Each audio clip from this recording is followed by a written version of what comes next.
Yeah.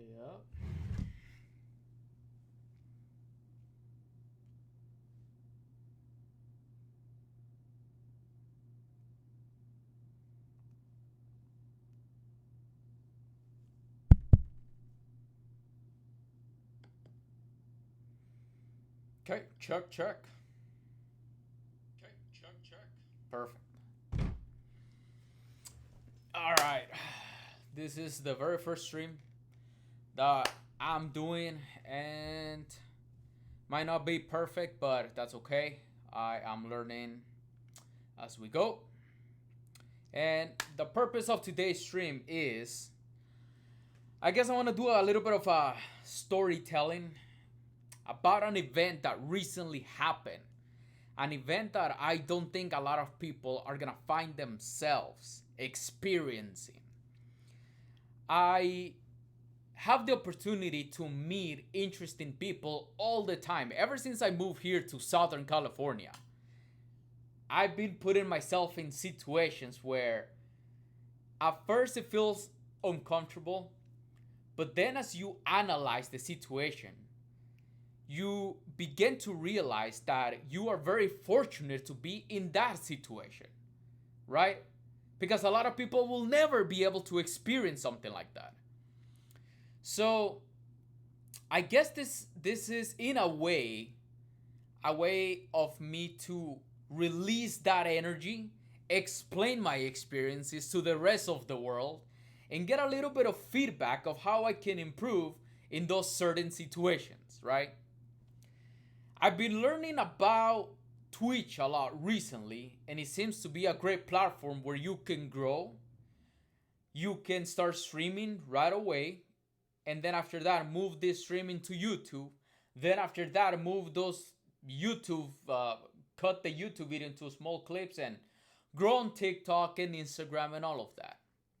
So let's give it a try. Recently, at a cars event here in Southern California called Cars and Coffee of San Clemente, I'm pretty sure there's a Cars and Coffee everywhere in the United States. But the one that I usually go here in Orange County, I believe it's the biggest Cars and Coffee event. It happens every Saturday at the outlets of San Clemente, and it's an amazing place to go network for pretty much anything. If you are a car enthusiast, you can go there and talk to people.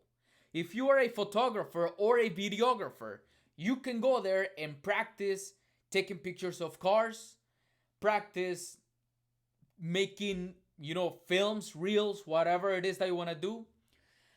I met people there that do not care about cars at all, but they go there, they just bought a camera, they go there and they take videos of cars, and then they go and start editing them because they want to practice. I met a guy recently who told me that he wants to be a Hollywood director eventually.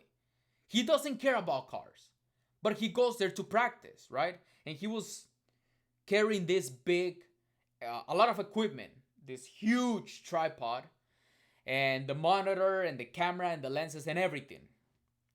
So it's a great place to network overall. If you're a business owner, I've seen people there who park their cars, they're wearing suits, and they're handing out business cards, promoting their business of whatever it is. I'm sure you need a permit, so don't just start doing this type of, events without asking for permission first. Um, I've seen people there that are, just walking around. They were probably planning on going to the outlets, and then they get to see supercars and hypercars. I've seen families, little kids walking around, people doing TikTok lives, people streaming probably on Twitch. So it's a great place to visit, to learn about cars, to talk to people, a little bit of everything. So when I made the decision of going to look for millionaires or people with connections, people with resources, I thought this is a great place to go look for them. Because if you have a Lamborghini or a Ferrari, McLaren, Aston Martin, most likely you're doing pretty good in life. It could be a rental. That could be true.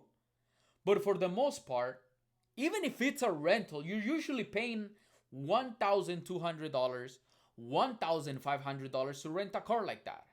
And if you're renting a car like that, you're doing it for a reason. Maybe that same day you're gonna go and shoot up a music video. Maybe you and your homies rented it because you wanted it to experience it, because you guys have a YouTube channel and you guys are getting everyone's reactions.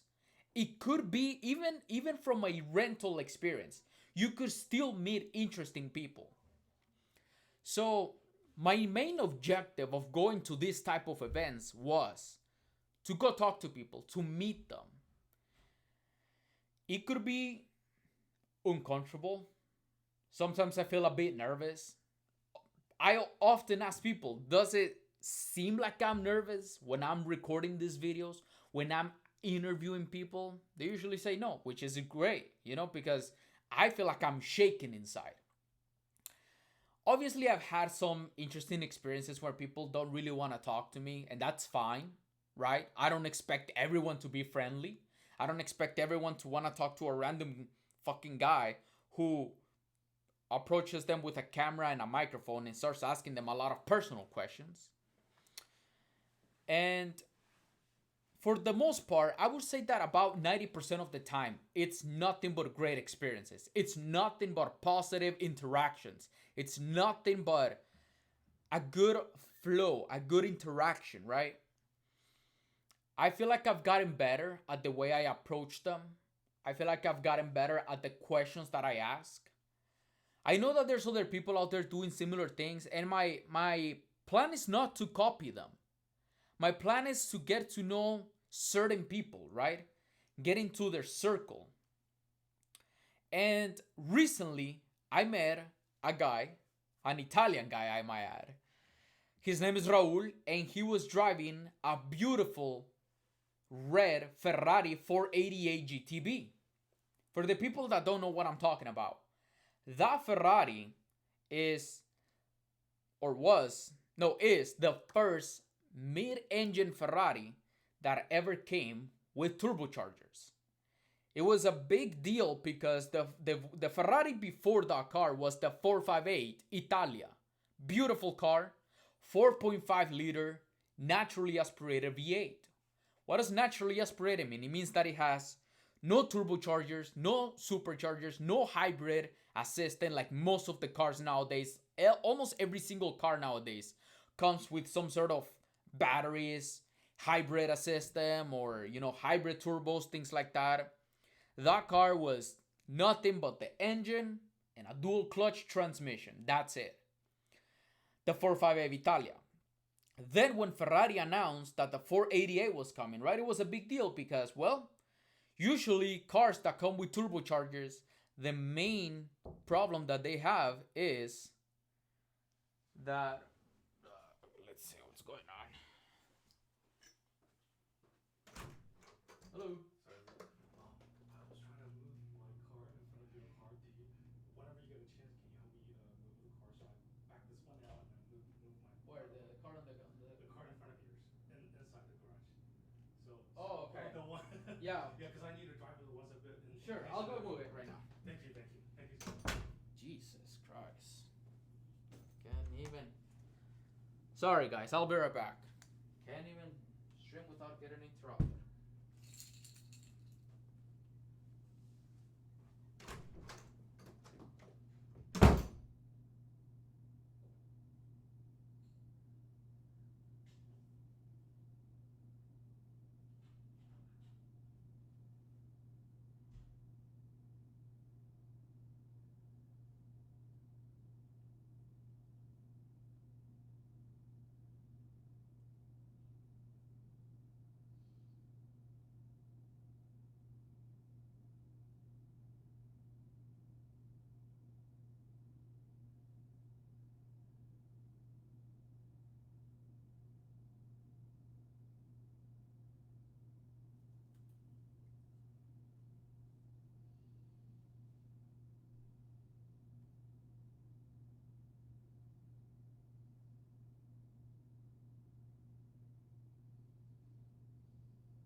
Yo vivía la vida mía con sencillez y alegría.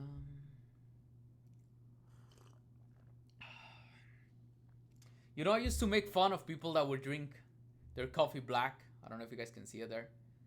And now this is me, 24/7, drinking like 15 of this a day. Anyway, where was I? 488. Right. So as I'm in this event, I meet this guy named Raul, and I start asking him questions. I start interviewing him. Super cool guy. And this is what I mean. This is why it's important, because once you start talking to people, you don't know who you're talking to, right? You don't know where that person is gonna be able to take you. There's a saying that people can take you where money can't, right? And it turns out that it's this super friendly guy, Italian, right? And he has the Ferrari.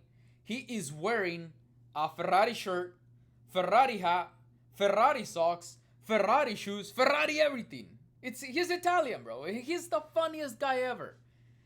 And we just start talking about Ferraris and all that. Super cool interaction. And then at the end, he tells me that he works for Lamborghini.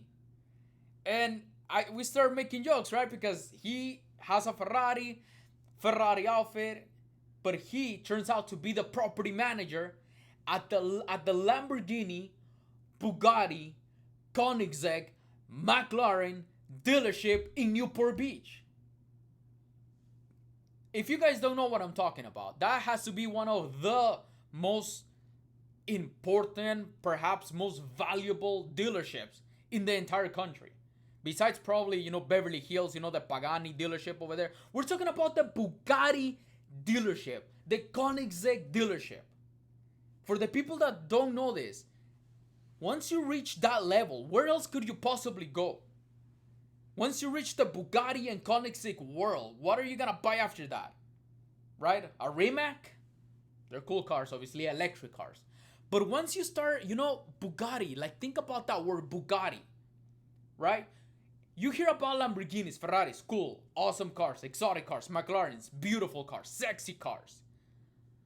But Jescos, Chirons, Veyrons, when you're spending not even one house on a car, but multiple houses on a car, $3 million, $4 million, $5 million on a car, you are rolling on a next level, right?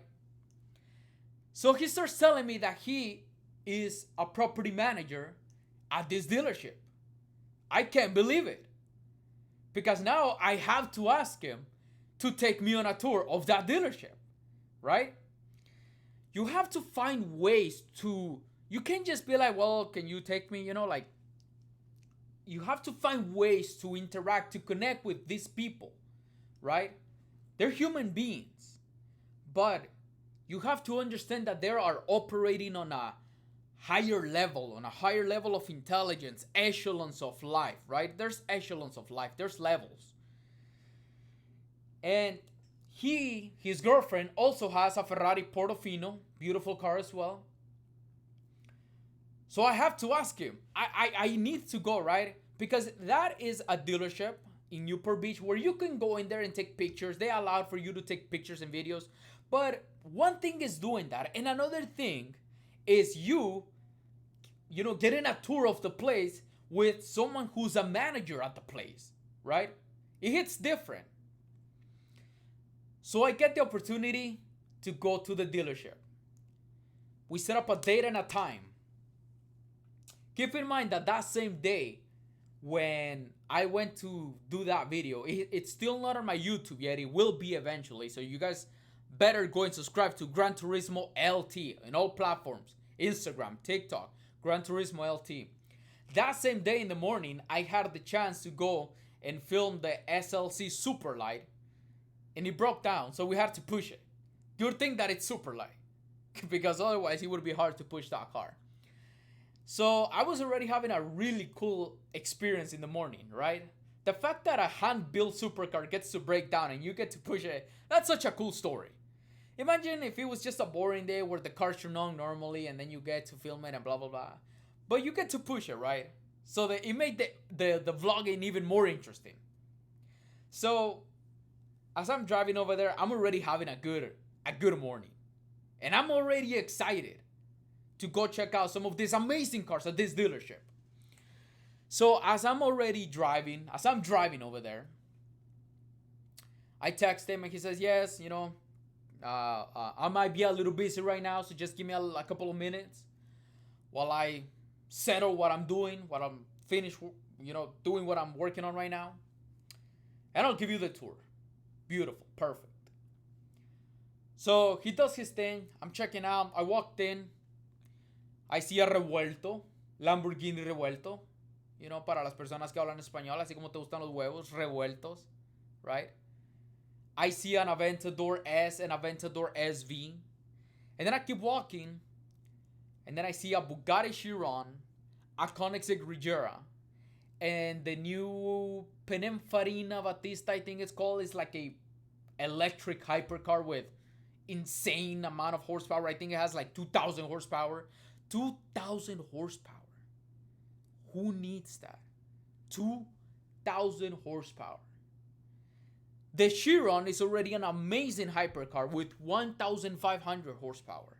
And it has a huge engine, W16. 2,000 horsepower, that's insane. Pininfarina was the designer of Ferrari, I believe, until the 488 Pista. After that, when they released the F8 Tributo, Pininfarina wasn't working with Ferrari anymore. That's why there's like a before and after of how Ferraris look. A lot of people love the way the 812 Superfast looked. They don't really like the way the Dodge Cilindro looks. So I see these three amazing hypercars there. And like I said, I see other people taking pictures and videos over there. Right? They're just walking around, whatever, blah, blah, blah. But then, Raul takes me to what I like to call perhaps the room where the dreams come possible. The room where the dreams come true. You guys know what I'm talking about? That room where you get to sit down with the salesperson from Lamborghini and you start speccing your dream car. Brand new. I've never been to a room like this before. One thing is maybe going to a Toyota dealership, maybe speccing your RAV4, your new Camry TRD. Going to a Mercedes dealership, to an Audi dealership and speccing a high performance sedan. I don't know, an RS7.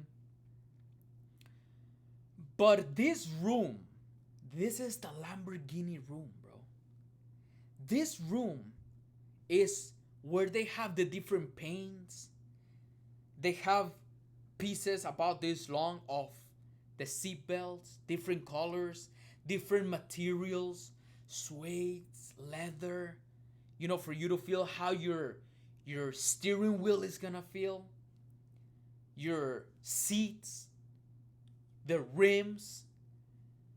They had pieces of metal that were bended on purpose, that were painted with the Lamborghini colors. That way you could, see how it would look on a curve. He would tell me that the salesperson would usually take you outside so that you could see how the color would look with the sunshine, because you can't compare, right, with the lighting inside the room.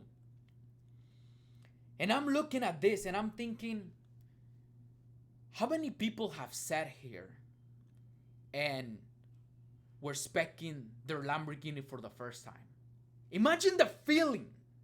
Imagine the energy that room is holding. Imagine right now, if today you went to the dealership, you started the document process, the financing process, proving to them that you can afford the car. I'm pretty sure that's how it works. I don't know, I guess I'll tell the story once I buy my Lamborghini, how it works. But think about it. Imagine if tomorrow was the day that you're gonna go sit in that room and you're gonna start specking your Lamborghini. Imagine if that day was tomorrow. You already talked to the finance manager, everything is said, you've proven that you can afford the car, so you're not gonna waste anybody's time. And now tomorrow is the day. You're not gonna be able to sleep probably. Can you imagine? You're gonna be thinking all night, oh man, how do I want my rims to look? What color do I want? I'm deciding between this color and this color here. How do I want the interior to look? I want my Lamborghini to reflect me. I've been working my ass off for 3 years, 5 years, X amount of years. And now I can finally afford my Lamborghini. Imagine the feeling. It's not gonna be a sad day when you're sitting down there, specking your dream car, right? You're not gonna be sad. It doesn't matter if it's cloudy outside. You're not gonna be depressed. You're gonna be happy. Imagine the amount of silly jokes that were being made at that table. Imagine the amount of laughs, the amount of positive energy, right? The amount of concentration, because you also have to make sure that the way you're speccing your car is the way you want it. So as I'm looking around this room, I start feeling like if I'm about to sit down and start speccing my own car, right? Because that is the dream. And then I start seeing the engine covers, right? The V10, the V12, the V8 with the turbo compressor on the bottom for, the Euros and all that. And I start imagining. Raul is right there giving me the whole tour of the room. And I'm trying my best to focus on the filming. But in the back of my mind, I start thinking, when is gonna be that day? When I come here and I put the camera there and I start vlogging everything, right? And I start speccing my car exactly the way I want it. It must be a very good day. It must be a very good feeling to know that you've made it. Having a Lamborghini is a symbol that you're doing something good in life.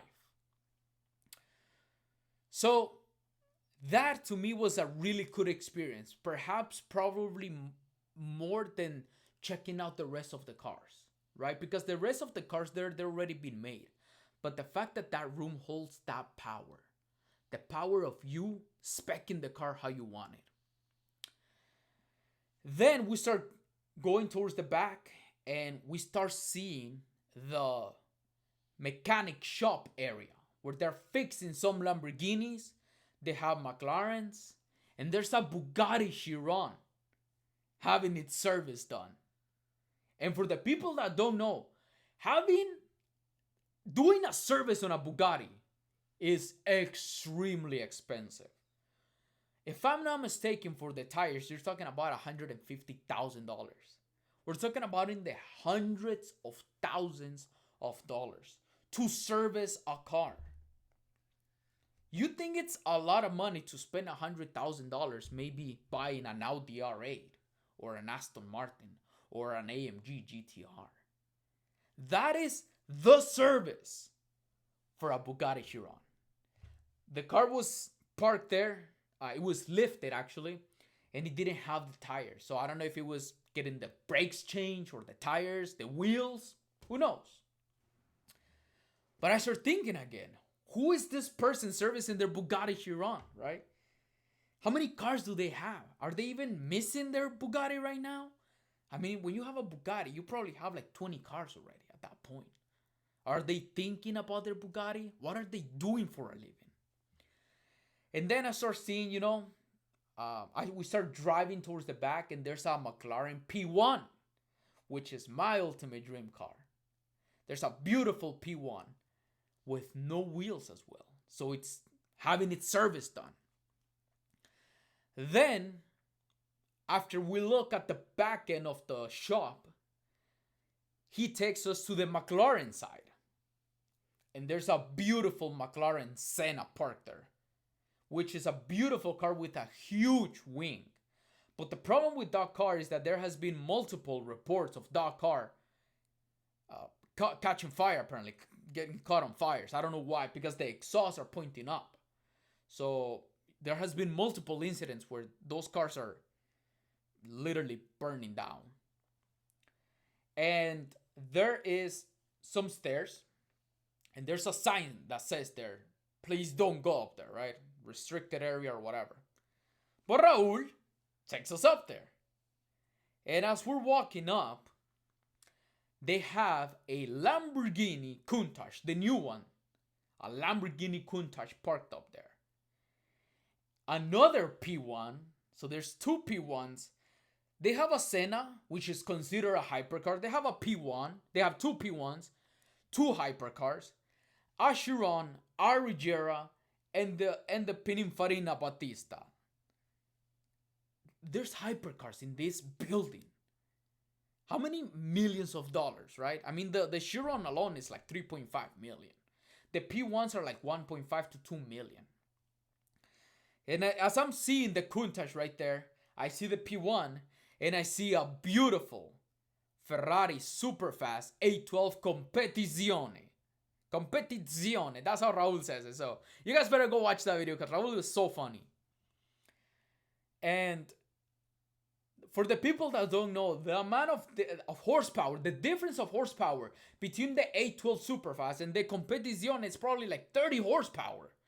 But the difference in price, the 812 Superfast is about 500,000, and the Competizione is 1.6, 1.8 million, and it's a difference of like 30 to 40 horsepower, and a kit, like an aero kit. It looks beautiful, by the way. It has beautiful wheels. But the big difference, right? It's a symbol. When you're buying that car, you're portraying that to the world.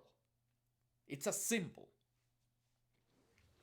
So then I start asking Raul, who is the most famous person that he has met at the dealership, and who is the richest person that he has met at the dealership? Because those are two different things, being famous and being rich, right? I met two billionaires by now. They don't even look like they're billionaires. They're dressing normally. They don't even look like they're billionaires, but they are. And then he starts telling me, well, because I'm not in the sales department, I don't really get to interact with a lot of these people. So let's go talk to the sales manager. And as we're walking there, he tells me, look at that office over there. And there's an office in the second floor. And you can see that it's like a meeting room. And he told me, Pietro might be there, the owner. And I'm like, whoa. Who? The owner. You're telling me that the owner of the Bugatti and Koenigsegg dealership is here? He said, yeah. Cool. You think we can talk to him? I was not expecting that, right? I wasn't prepared. Usually when I know that I'm going to meet someone that is extremely important or, high value, I like to go prepared with some specific questions. I recently did an interview with a lawyer, a lemon law attorney, and I wrote down some questions to ask him specifically. I don't want to be just guessing there. When I went to interview David Lee, which is a Ferrari collector here in California, I was prepared with some specific questions. I was not prepared to meet the owner of the Bugatti dealership. So that was a really cool experience. As I'm talking to the sales manager in the McLaren side, there's a guy talking to Raul. So naturally, I have this feeling that I have to go and introduce myself. It could be sometimes I feel nervous, not gonna lie. Even though I try to hide it. I'm like, fuck, I have to go talk to these people. I have to. What am I gonna gain if I don't talk to them? Miss an opportunity? Here I am because I talked to Raul, right? So I have to go talk to someone. And I'm seeing this guy talking to Raul, and then, yep, that turns out to be the owner of the Bugatti dealership. And when I start talking to him, I introduce myself. I get nervous because I don't know what do I even talk to him about, right? Think about the amount of life experiences that he has compared to mine. That's why I'm doing what I'm doing right now, because I want to have stories to tell. I want to be able to communicate to these people at a certain level, right? When you have no experience in life, what could you possibly offer to these people? They are in the position that they are because they've gone through so many stressful scenarios, so many stressful situations, so many painful, events in life. But now they're in this position, right? So I asked him in a very, I don't want to say pushy way, but I guess I didn't know what else to say. But like, hey, I'm doing a vlog right now. Can and I usually like to ask people that are either millionaires or people with experience, about life advices for other people. And he says, well, yes, in a very nice way, by the way. He said, I don't want to be on camera, but you can ask me some questions. So then I'm like, perfect. I record myself. He's standing on the other side of the camera. So unfortunately, when I upload that video to my YouTube channel, you guys won't be able to see him. So you're just going to have to trust me that I spoke to the owner of the Koenigsegg Bugatti dealership. He says that he doesn't want to be on camera, and that's fine. I totally understand. He was extremely respectful in the way he said, no, thank you. Talk to me. Ask me questions. And I feel like he could tell that I was nervous. I feel like he could sense it, right? When you're at that level, you have to be a good seller. And one of the skills that you have to learn when you're selling to someone is you have to learn the body language. You have to learn the way people are interacting with you. I'm pretty sure he could tell that I was nervous, but I just wanted to talk to him. So in my mind, I started going through all of these scenarios. What can I ask him? How can I talk to him? I have to talk to him about something. I don't want to be just this random dude who shows up with a camera and starts asking some random basic questions. And I feel like that's what I ended up doing either way, but I was like, screw it, I have to. So then I started asking him some questions, and then I paused for a second and I'm like, shoot, I don't even know what to ask. And then he says, once again, in a very friendly manner, ask me about anything, And I'm like, well, what could I possibly ask him about cars? And then I asked him, what is the most expensive car that he's driven? And he told me that he once drove an F1, a McLaren F1, which is an extremely expensive car now. They're selling at around 20 to 25 million dollars. It is still to this day the fastest naturally aspirated car. And it came back in the 90s. Can you guys believe that? It came back in the 90s. And it's still the fastest naturally aspirated car to this day. So it's not as easy as you think, right? You have to be able to convey, I guess, some sort of interaction. You have to sound interesting. That was my whole plan. I wanted it to sound interesting to him. I wanted for him to want to talk to me back. And I felt a little bit more relaxed after he said, yeah, you can ask me about anything, So I started asking him things here and there. And then, he goes in and he offers me a water. Oh, actually, I have it right here. Perfect. I still haven't drinking the water. This is what they offer you at the Bugatti, McLaren, Pininfarina, Lamborghini dealership. This water right here in Newport Beach. Check that out. I still haven't opened it. And he offers me, what do you want? You want a soda? You want a coffee? He's Italian, by the way. He's Italian. Super funny guy, actually, because later on we started making jokes, with Raul. Raul was so funny as well. He's like, well, Italians make the best of everything. They make the best clothing, the best cars, the best food, I mean, it's Italian, right? And then I started to feel a little bit more, relaxed with them. And I started making some Italian jokes, And then at the end, we just finished doing the tour of the dealership. And I end the vlog. And perhaps other people would have felt extremely happy with the way everything went. I was very happy.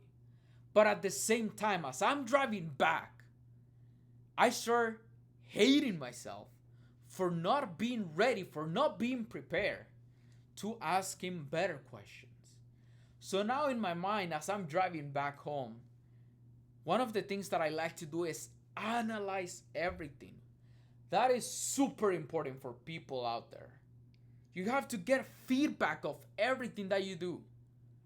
So I start going through multiple scenarios. What if I would have asked him this instead of that? What if maybe I should have not turned on the camera that fast, talk to him a little bit, get to see his human side, right? Sell myself a little bit. How can I sell myself a little bit more?